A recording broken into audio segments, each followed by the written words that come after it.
Astăzi vreau să vă prezint polizorul unghiular Bosch GVS 180 Li, precum și lucrurile cu care vine setul de livrare. După cum putem observa, polizorul vine într-o valiză de plastic, o valiză care are inserții speciale pentru acesta, două baterii de 18V 4Ah, manualul încărcătorului, manualul polizorului, o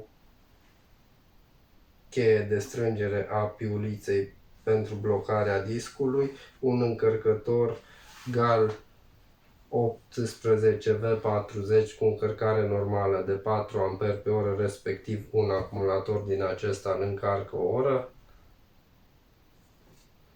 Aș vrea să vă fac o scurtă trecere în reviste, după aceea o să vă las la testul pe care l-am făcut pentru acest model.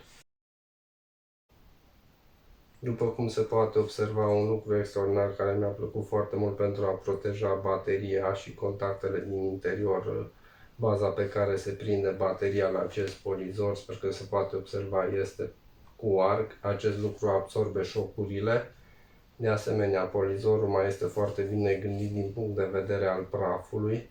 Acesta are filtre de praf pe margine. Butonul de acționare pornire-oprire este foarte ușor de folosit, are pornire lină, de asemenea dispune și de o funcție anti-restart pe care o voi testa acum. Respectiv pornim polizorul, scoatem bateria, punem bateria la loc, polizorul nu pornește. Este o funcție de siguranță foarte bună.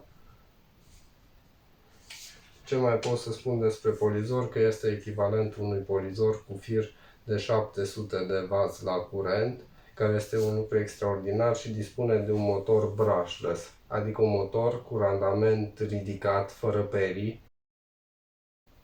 Are și o eficiență energetică foarte mare, adică consumă cu 30% mai puțin decât același polizor cu motor pe perii. Polizorul este un polizor din gama profesională a celor de la Bosch, pe care recomand să-l folosiți cu încredere. De asemenea, vă invit să urmăriți testul pe care le-am făcut și dacă nu v-ați înscris, să vă înscrieți pe grupul pasionaților de unelte și eventual să dați un like la acest videoclip.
ați observat în teste, acest polizor face față cu brio oricăror cerințe și exigențe și îmi satisface toate nevoile pe care le am pentru un polizor în gospodărie. Vi recomand cu mare drag.